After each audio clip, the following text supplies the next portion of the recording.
20장 19절부터 29절의 말씀 한 절 한 절 같이 읽으시고 마지막 절은 교독하시고 마지막 절은 함께 읽도록 하겠습니다. 19절 제가 먼저 읽겠습니다. 이날 곧 안식 후 첫날 저녁 때에 제자들이 유대인들을 두려워하여 모인 곳의 문들을 닫았더니 예수께서 오사 가운데 서서 이르시되 너에게 평강이 있을지어다.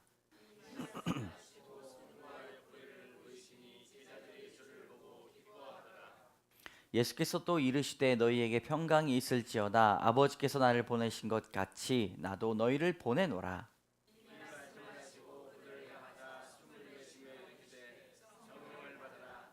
너희가 누구의 죄든지 사하면 사하여질 것이요 누구의 죄든지 그대로 두면 그대로 있으리라 하시니라.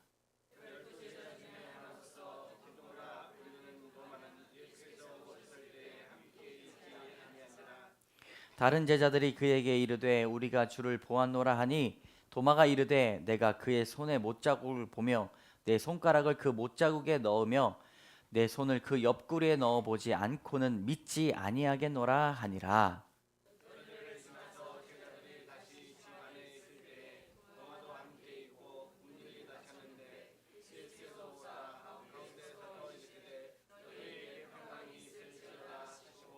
도마에게 이르시되 내 손가락을 이리 내밀어 내 손을 보고 내 손을 내밀어 내 옆구리에 넣어 보라. 그리하면 그리하여 믿음 없는 자가 되지 말고 믿는 자가 되라.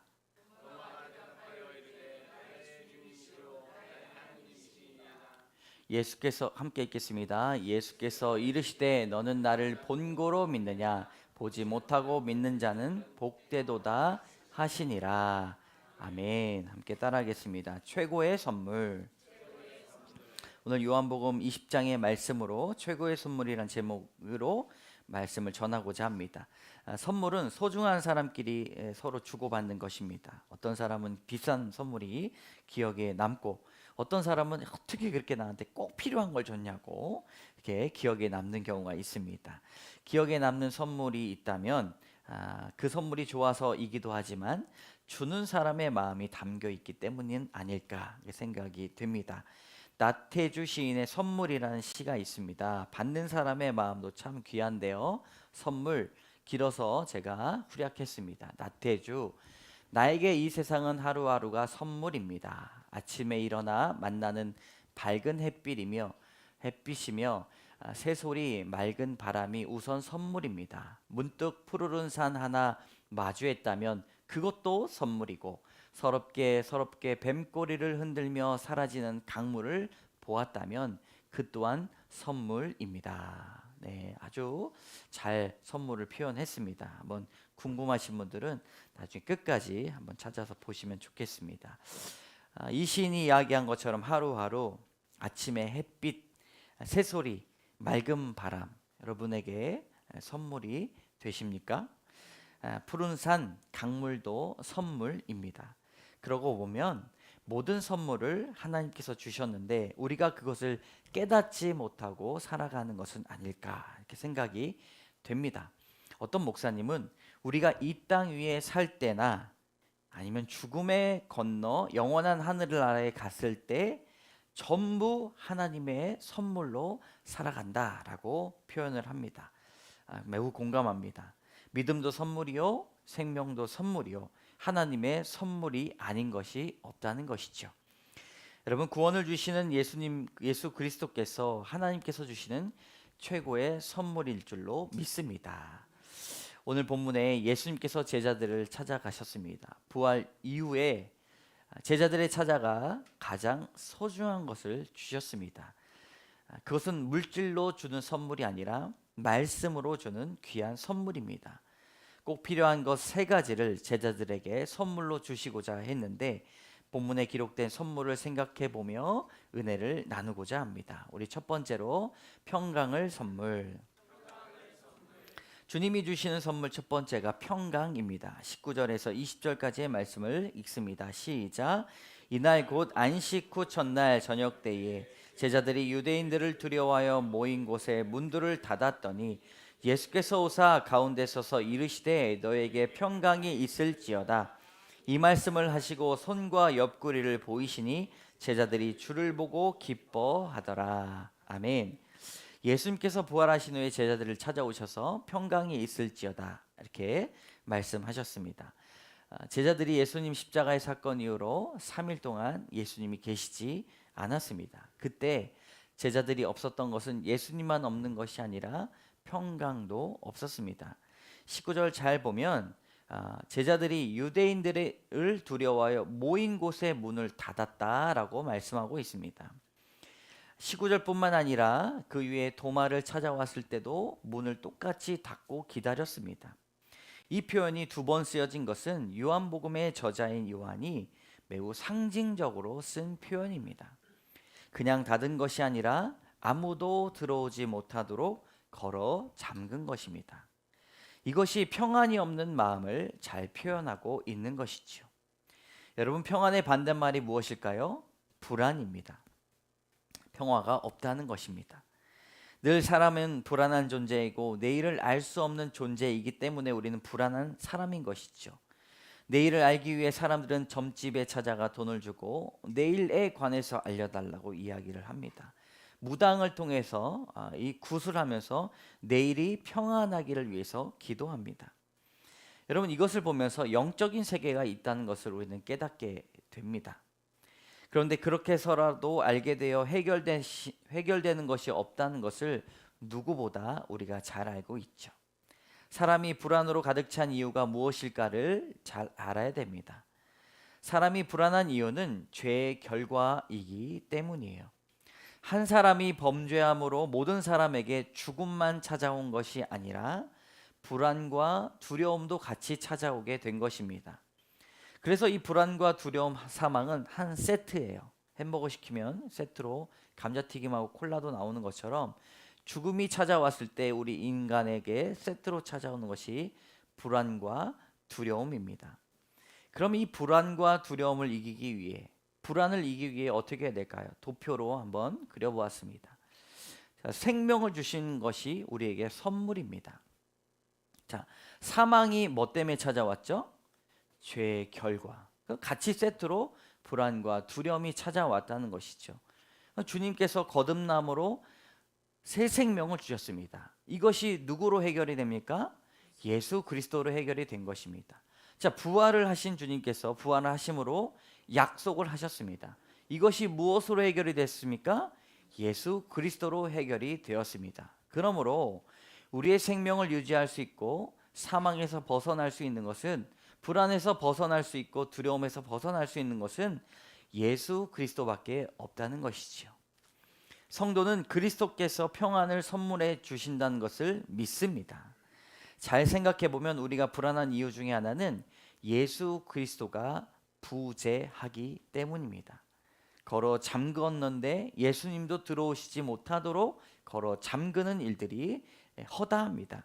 믿음이 있다고는 하지만 정말 내가 예수님을 믿는 믿음이 있을까 생각하게 됩니다. 나의 미래와 상황들을 온전히 주께 맡겨야 하지만 그렇지 못합니다. 믿음 따로, 신앙 따로, 생활 따로, 불안 따로, 따로 국밥을 먹고 있는 것이죠. 주님은 살아계셔서 나를 가장 좋은 곳으로 인도해 주시고 우리에게 평강이라는 최고의 선물을 주실 줄로 믿습니다. 그것을 믿지 못하고 있는 것이 우리의 삶이죠. 18세기의 대각성 운동과 감리교의 창시자인 존 웨슬리는 대단한 사람이었습니다. 하나님께서 주시는 평강이 실제로 우리 삶에 어떤 것인지를 실제로 몸소 경험하였습니다. 웨슬리는 동생 찰스와 함께 죽음을 각오하고 미국 조지아에 선교를 하러 갔어요. 훈련도 많이 받고 기도도 많이 하고 말씀도 많이 충만하게 받아서 이제는 두려울 것이 없다고 생각을 하고 아무도 찾지 않은 미국 조지아에 배를 타고 나갔습니다. 남의 영혼을 구하고 하나님의 영광을 위해 살려고 선교사가 됐기 때문에 얼마나 그 마음에 성령 충만하고 열정이 가득 차 있었겠습니까? 그런데 그렇게 두 형제를 배에서 찾아온 것이 폭풍우였습니다. 폭풍우가 몰아치는 선상에 평강을 잃어버렸습니다. 폭풍우가 일어나기 전에는 예배를 드렸고 다 함께 선상에 있는 사람들과 함께 찬송을 드리고 설교하고 성만찬까지 다 했습니다. 근데 폭풍우가 몰아치자 평안과 확신 곧 불안과 죽음의 공포로 바뀌게 되었습니다. 존 웨슬리는 죽음을 각오하고 해외로 선교사를 갈 정도로 헌신한 자신이 폭풍우 앞에 불안해하며 죽고 싶지 않아 버둥거렸다는 사실에 부끄러워했습니다. 그런데 같은 배에 타고 있었던 독일 기독교인 26명의 행동을 보면서 존 웨슬리는 큰 충격을 받았습니다. 폭풍우가 거세지면서 큰 돛대가 산산조각이 났고 파도가 삼켜버릴 것 같은 순간에 독일 기독교인들은 예배 가운데 조용히 계속 시편을 낭송했다고 말했습니다. 존 웨슬리는 흔들리는 배 가운데 한 사람에게 물어보았습니다. 당신은 두렵지 않습니까? 그는 아니요, 하나님 앞에 감사할 따름입니다. 당신 부인들과 어린아이들은 두려워하지 않습니까? 그때에도 자만하지 않고 교만하지 않은 태도로 부드럽게 이렇게 이야기했습니다. 우리 아내들과 어린아이들은 죽음을 두려워하지 않습니다. 존 웨슬리는 자신이 사제이고 선교사인 자신이 죽음의 공포를 느끼며 불안해하는 것이 부끄러웠는데 가난한 독일 농민 기독교인들이 갖는 주 안에서의 평안에 큰 충격을 받았습니다. 흔들리는 배 안에서 마치 우리가 죽음을 당할 것 같은 그 순간에 우리는 어떻게 이렇게 평강의 이야기를 할 수 있을까 생각해 보게 되지 않습니까? 이러한 경험을 통해서 존 웨슬리는 하나님께서 주시는 평안이 무엇인지 알아 불안한 형식적인 선교사에서 거듭나 평안을 누리는 참된 사역자로 변했습니다. 사랑하는 성도 여러분, 우리에게 참된 평강은 무엇입니까? 내 것을 잃어버릴 것 같은 상황 속에서 의연하게 믿음을 지키는 것이 참된 믿음이고 평강일 줄로 믿습니다. 예수님께서 평강을 주시는 것은 사람에게 가장 필요한 것이기 때문입니다.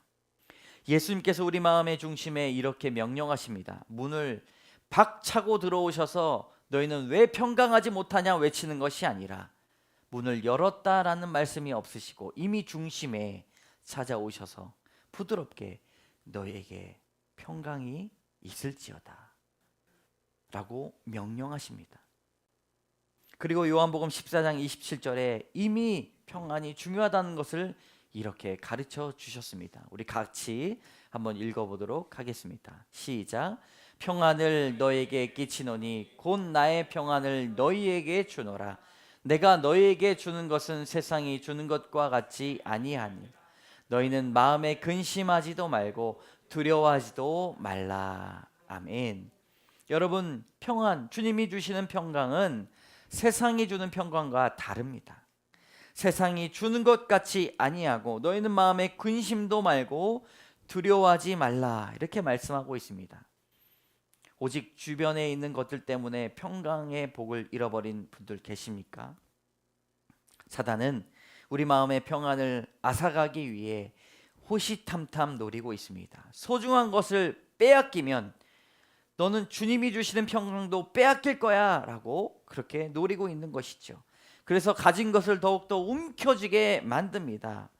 그러나 가난한 독일 농부의 가족들처럼 모든 것이 하나님께 있고 하나님을 믿는 믿음으로 죽음조차 주께 맡기는 그런 신앙을 가지실 줄로 믿습니다. 죽음이라고 생각하면 좀 두렵게 느껴질 수 있잖아요. 그런데 우리가 가지고 있는 이 가진 것들을 뺏길지라도 때로는 우리가 제자들처럼 문을 잠그는 일이 생기더라도 꼭 해야 될 일이 있습니다. 평안을 주시는 주님 앞에 간절한 마음으로 기도하는 것입니다. 불편한 마음이 들고 주체할 수 없는 억울함이 몰려올 때일지라도 내 인생은 왜 이렇게 됐나라고 죽음을 향해서 가고 있는 발걸음일지라도 사람에게 위로를 찾고 사람에게 방법을 찾지 마시고 오직 기도함으로 주님 앞에 평안을 찾으시는 여러분 되실 줄로 믿습니다. 사람에게 위로를 받기 시작하면 위로를 받을 땐 좋지만 또 마음이 가라앉을 때 사람의 위로가 필요합니다. 그래서 우리는 마음이 어려울 때마다 하나님 앞에 엎드려야 됩니다. 그래야 진정한 평강을 얻을 수가 있는 것이지요. 하나님께서 그때 기도할 때 왜 내 마음에 평안이 없는지 알게 하십니다.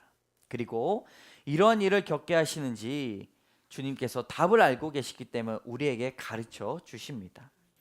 제자들이 문을 걸어놓고 무엇을 했을까 생각을 해보면 모여서 기도했고 평강을 외치는 주님께 간구했을 것입니다. 여러분, 근심이 있으십니까? 어려움이 있으십니까? 기도 가운데 주님께서 평강을 수혈해 주실 줄로 믿습니다. 이렇게 적용하면 어떨까요? 최고의 선물이 평강임을 고백하고 있습니까? 예수님께서 명령하신 평강을 선물로 얻으려고 우리는 무엇을 하고 있습니까? 주님께서 주시는 평강을 위해 우리가 어떤 상황일지라도 기도 가운데 나가시는 여러분 되시기를 주님의 이름으로 축복합니다. 두 번째, 성령의 선물. 네, 성령을 선물하셨다는 것이죠. 21절, 22절의 말씀을 같이 읽도록 하겠습니다. 시작. 그래서 나를 보내신 것 같이 나도 너희를 보내노라. 이 말씀을 하시고 그들을 향하여 숨을 내쉬며 이르시되 성령을 받으라. 아멘. 예수님이 제자들에게 찾아오셨을 때 평강을 말씀하시면서 성령을 받으라고 말씀을 하셨습니다. 왜냐하면 제자들의 삶 가운데 가장 중요한 것이 성령이었기 때문입니다. 하나님께서 예수님을 이 땅에 보내신 것처럼 예수님께서 제자들을 이 땅에 또 보내시기를 원했는데 그냥 보내시지 않고 성령을 통하여 능력을 갖게 하셨습니다. 예수님은 이전부터 제자들에게 하나님께서 예비하신 선물이 있다고 말씀을 지속적으로 말씀하셨는데 그것이 바로 성령입니다. 우리가 신앙생활을 할 때 성령에 대한 이해가 있어야 됩니다. 성령이 우리에게 선물인 이유는 이 조명하심, 이해를 할 수 있도록 도와주시기 때문입니다. 이렇게 한번 정리해 봤습니다. 성령이 선물인 이유, 제가 노란색 읽으면 여러분 하얀색 읽으시기 바랍니다. 이해력, 창조력, 친화력, 분별력, 적응력. 성령이 선물인 이유는 우리를 이해 가운데 초청을 하십니다. 그래서 창조력이 있고요, 친화력, 분별력, 적응력이 있습니다. 주님께서 우리에게 성령을 선물로 주신 것은 우리가 성령으로 살아갈 때 모든 것이 이해가 되기 때문입니다. 성령의 선물을 받으려면 어떻게 해야 될까요? 이렇게 좋은 성령을 받으려면 성령의 선물을 받으려면 제자들의 삶을 우리가 보아야 합니다. 사실 예수님의 부활을 경험한 사람들은 참 많았습니다. 그런데 부활을 경험한 사람들이 다 예수님을 믿은 것이 아닙니다. 예수님의 승천을 본 사람들은 500명 정도라고 이야기를 해요. 승천을 본 사람들이 다 사명을 따른 것은 아닙니다. 주님의 말씀을 듣고 모여 기도한 사람들이 120명 정도였습니다. 많은 사람들이 있었고 승천을 본 사람이 500명이 넘었지만 사명을 따라 살아갔던 사람이 120명 정도였고 그 사람들이 마가의 다락방에 같이 기도하였습니다. 성령의 선물을 받으려면 우리는 무엇보다 순종의 자리에 있어야 된다는 것을 가르쳐 주십니다. 누구나 받을 수 있지만 누구나 받지 못하는 것이 바로 성령의 선물입니다. 오직 말씀 안에 순종과 겸손과 회개와 또 하나님의 말씀을 사모하는 그 영이 성령의 선물을 받을 수 있다는 것이죠. 성령의 선물을 받았을 때 교회도 이해가 되고 또 우리의 죄도 이해가 되고 예수님을 믿는 믿음이 이해가 된다는 것입니다. 여러분, 자녀들이 성령 받기를 위해서 기도하시면 좋겠습니다. 성령이 선물인 이유가 하나 더 있습니다. 성령이 계시기 때문에 예수님과의 헤어짐이 어느 정도 이해가 된다는 것이죠. 사랑하는 사람과 헤어지는 것만큼 힘든 일이 없습니다. 그러나 우리가 천국에서 다시 만난다는 믿음이 있더라도 죽음 자체는 우리에게 큰 슬픔이고 헤어짐인 것이죠. 제자들은 3년 동안 예수님과 함께 다녔는데 10년, 30년 동안 더 함께 하기를 원했습니다. 그러나 사람이기 때문에 언젠가는 헤어지게 되죠. 청년들에게 물어보면 연애가 어려운 것은 헤어짐 때문이라고 말하는 청년들도 있습니다. 어떤 청년은 헤어짐이 이뤄지면 다시는 사람 만나지 않겠다라고 이야기를 해요. 그 상처가 너무 커서. 어떤 사람은 한 달, 어떤 사람은 6개월 동안 사람을 만나지 않고 그 슬픔에서 빠져나오지 못하기도 합니다. 그런데 사람은 사람으로 치유된다는 말이 있습니다. 예수님께서 제자들을 떠나셨지만 예수님께서 주시는 그 예수의 영, 성령께서 제자들과 함께 하셨습니다.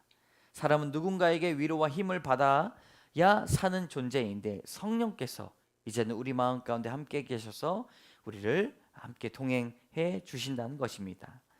예수님께서 성령을 보내신 이유 중에 가장 큰 것은 우리는 주님을 떠나서는 살 수 없기 때문이에요. 예수님의 부재가 성령으로 치유될 수가 있습니다.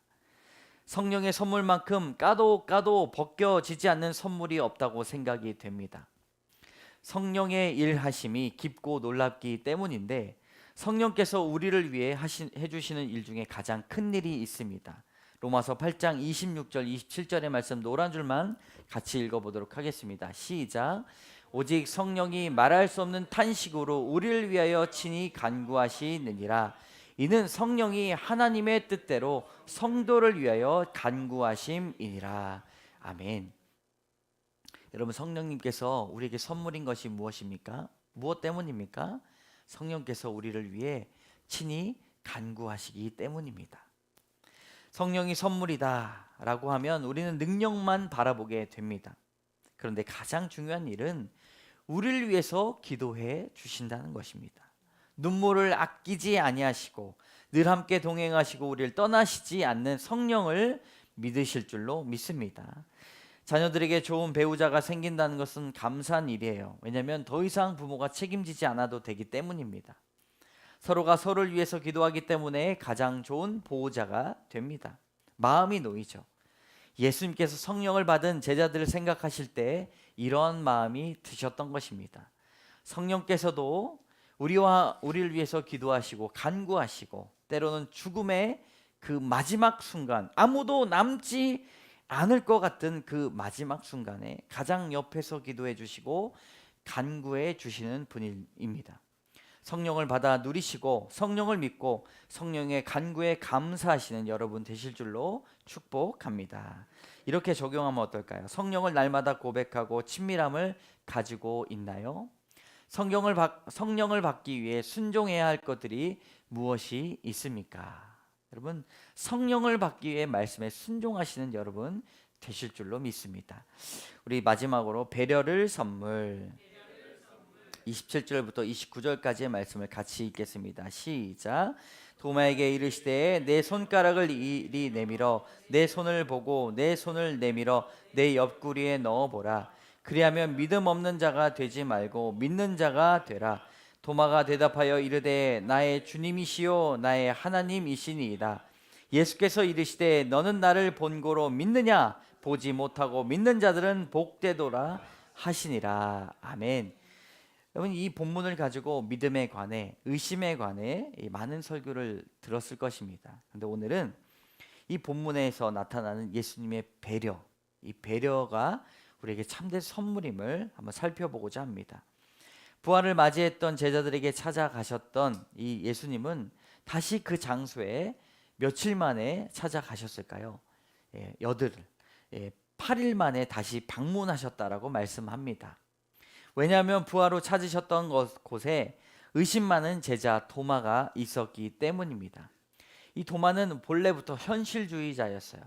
그래서 내가 보는 것만 믿었습니다. 근데 많은 신학자들이 왜 제자들이 모여서 문을 닫고 서로 기도하고 있었을 때 도마는 없었을까? 이렇게 이야기할 때 그는 현실주의자이기 때문에 너무나 큰 슬픔이 찾아와서 홀로 눈물을 흘리면서 세상이 다 망한 것과 같은 이런 낙심이 있었다라고 이렇게 신학자들은 이야기를 합니다. 근데 8일 만에 제자들이 그 순간에 도마를 만나서 이렇게 이야기한 것이죠. 내가 예수님 봤어. 예수님 봤어. 예수님 부활하셨어. 이야기를 하니까 너무 좋았지만 내가 손에 못자국 만지지 않고 또 옆구리 만지지 않고서는 내가 믿지 않겠다. 이렇게 이야기한 것이죠. 믿음이 없다라고 이런 본문들을 많이 살펴보기도 합니다. 근데 도마였던 이 도마는 현실주의자였기 때문에 이 믿음을 보는데 더 집중한 성품이었습니다. 주님께서 이 믿음 없는 도마, 현실주의자 도마를 아주 귀하게 여기시고 배려하셨다라고 볼 수가 있습니다. 연약한 믿음대로 주님께서는 우리를 바라보고 계십니다. 예수님의 이러한 세심한 배려를 통해서 하나님의 성품을 우리는 알게 됩니다. 어떤 모습일지라도 예수님은 사랑스럽게 보시고 우리를 배려하신다는 것이죠. 지극히 작은 자를 사랑하시는 모습을 보면서 여러분, 우리는 하나님을 배우게 됩니다. 다른 사람을 먼저 판단하고 우리는 평가하게 돼버리는 경우가 많이 있습니다. 쉽게 단정하고 이해해버리고 다른 사람을 재단합니다. 그런데 예수님은 의심 많은 도마의 믿음을 평가하지 아니하시고 몸소 찾아가 직접 그 몸을 보여주셨습니다. 다른 제자들에게도 사실은 보여주셨어요. 근데 도마는 특별히 현실주의자니까, 야 가서 만져봐. 야 뚫렸지? 근데 내가 살아났잖아. 그래서 도마가 무엇라고 이야기를 했습니까? 나의 주님이시오, 나의 하나님이십니다 라고 고백을 했던 것이죠. 여러분, 이러한 결과로 도마는 초대교회 지도자들 가운데 가장 훌륭한 가르침으로 유명해졌습니다. 주님의 마음에 도마가 있었다는 것입니다. 배려하시고 존중하셨던 그 귀한 주님의 마음을 우리가 알아보면 좋겠습니다. 마찬가지로 한 사람 한 사람 믿음에 대해 우리가 평가하지 않고 얼마나 주님께서 우리를 배려하시는지를 알아야 될 것입니다. 우리 이런 소설책에 이런 말이 있습니다. 한번 같이 읽어보도록 하겠습니다. 시작. 사람의 있을 곳이란 누군가의 가슴 속밖에 없는 것이란다. 네, 귀한 말이지만 아주 신앙적인 이 귀한 비밀이 담겨 있습니다. 예수님의 마음에 도마가 담겨 있었습니다. 도마는 어디도 거할 곳이 없었지만 예수님의 마음에 거했던 것입니다. 누군가의 마음에 사람을 존중하는 마음이 있다는 것, 그것이 배려의 첫 번째입니다. 예수님은 다름을 인정하시는 분이셨고 그 안에서 존중과 배려, 사랑이 넘치셨습니다. 여러분, 이러한 배려를 통해서 도마의 영혼을 하나님께로 인도하셨다는 것을 우리는 볼 수가 있습니다. 배려와 존중은 착한 성품으로 끝나는 것이 아니라 그리스도인들이 반드시 가지고 있어야 하는 성품입니다. 표정과 말투에서 여러분 무시와 차별을 하고 있지는 않습니까? 말은 하지 않더라도 손동작과 걸음걸이와 때로는 나의 모든 태도로 다른 사람을 무시하고 차별하고 있지는 않습니까? 배려와 존중으로 그리스도인들의 삶을 실천하시는 여러분 되시기를 주님의 이름으로 축복합니다.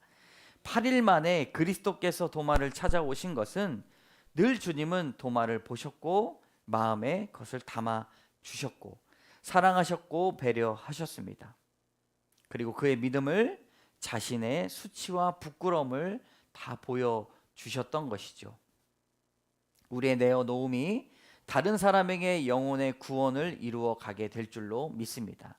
내가 존중하고 내가 배려하면 다른 사람들로 하여금 여러분 영혼 구원의 길이 활짝 열리게 될 것입니다.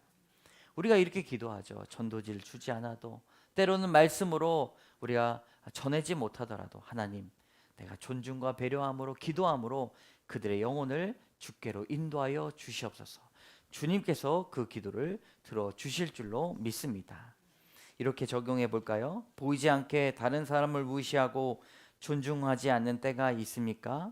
예수님께서 보여주신 배려가 영혼을 구원하기 위한 일임을 알고 있습니까? 네.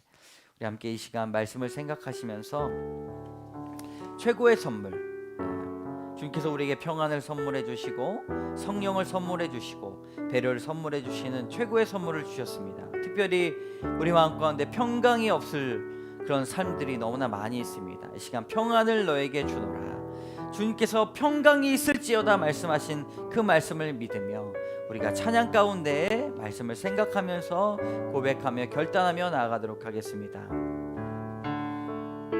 평안을 너에게, 평안을 너에게 주노라. 세상이 줄 수 없는 세상이 알 수도 없는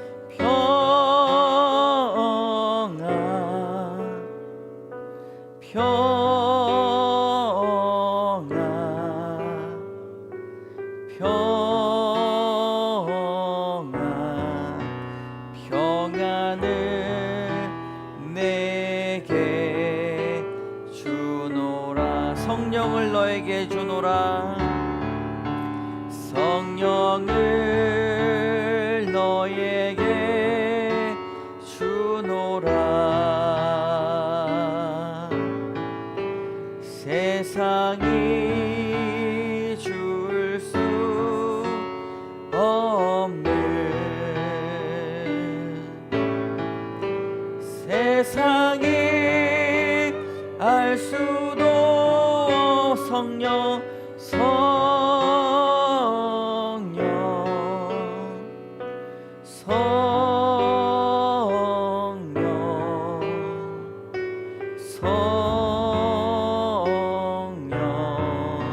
성령을 내게 주노라. 우리 마지막 평안을 내게 주노라.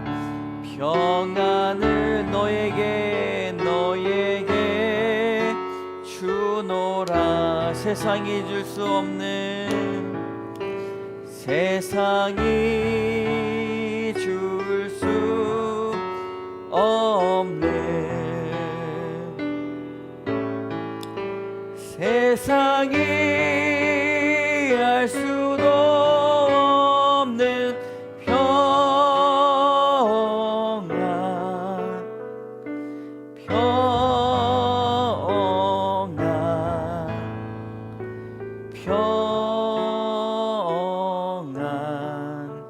평안을 내게 주노라. 이 시간 함께 기도하기를 원합니다. 주님, 평안을 내게 선물하여 주시옵소서. 세상이 우리를 날마다 평강을 없애기 위해서, 사단이 우리의 것을 빼앗기 위해서 호시탐탐 노리고 있는데, 하나님, 우리가 가진 것들이 없을지라도, 가진 것들이 우리 손아귀에서 벗어날지라도 주님, 믿음을 흘리지 않도록 인도하여 주시고, 평강을 흘리지 않도록 인도하여 주시고, 평안 가운데 머물 수 있도록 인도하여 주시옵소서. 불안해하지 않도록 도와주시옵소서. 믿음으로 강건케 하여 주시옵소서. 그런 주님 앞에 기도하는 마음으로 주님, 평안을 내게 주소서. 주여 한번 외치고 기도하며 나가도록 하겠습니다. 주여, 평강을 허락하여 주시옵소서. 평안을 허락하여 주시옵소서. 세상이 줄 수 없는 평안을 허락하여 주시옵소서. 세상이 알 수도 없는 평안을 허락하여 주시옵소서. 그 평안으로 해결되는 것이 많이 있음을 믿습니다. 죄 가운데 우리가 거할지, 죄 가운데 두려움과 불안이 찾아올지라 하나님, 평강의 복을 옷 입을 수 있도록 인도하여 주시옵소서. 불안해하느냐, 네가 떨고 있느냐, 두려워하느냐, 무서워하느냐, 예수 그리스도께서 제자들의 그 떨고자 하는 그 마음 가운데 찾아오셔서 평강이 너에게 있을지어다, 평강이 너에게 있을지어다 말씀하신 그 복이 우리에게 임하기를 원합니다. 하나님 도와주시옵소서. 하나님 함께하여 주시옵소서. 평안을 너에게 주노라. 다시 한번 주님을 생각하며 고백하도록 하겠습니다.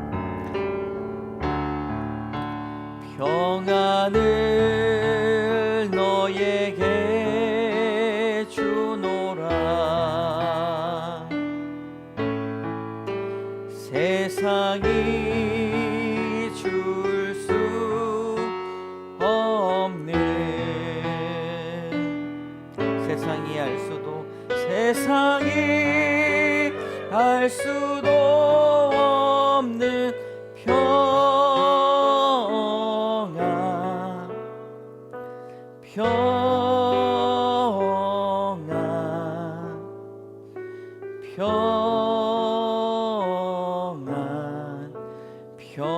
평안을 내게 주노라. 참 좋으신 주님, 우리에게 가장 귀한 것들로, 좋은 것들로 날마다 먹이시고 입히실 줄로 믿습니다. 하나님, 평강을 더하여 주시옵소서. 사람이 죄 가운데 가득하여서 죽음이 찾아와 불안과 두려움도 함께 세트로 찾아왔습니다. 한 치 앞도 알지 못하는 인생 가운데 날마다 불안해하고 날마다 두려워하는 우리 인생을 불쌍히 여겨 주시옵소서. 하나님, 가진 것들을 빼앗길까봐, 건강을 잃을까봐 불안해하고 두려워 떠는 자들이 너무나 많이 있습니다. 예수 그리스도가 해결의 답임을 믿습니다. 주여 함께하여 주시옵소서. 우리에게 평강의 복으로 함께하여 주시옵소서. 성령을 주셨습니다. 하나님, 성령을 따라 기도할 때에 능력되게 하여 주시고 삶이 이해되게 하여 주시고 예수 그리스도를 믿는 믿음이 창궐하게 하여 주시옵소서.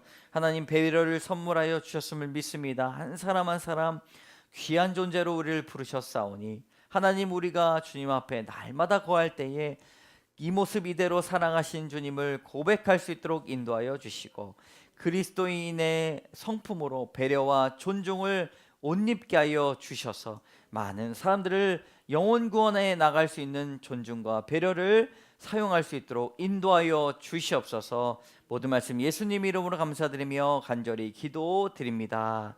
아멘. 우리 다 같이 일어나셔서 우리 결단의 찬양 드리도록 하겠습니다. 함께 박수 치면서 찬양하겠습니다.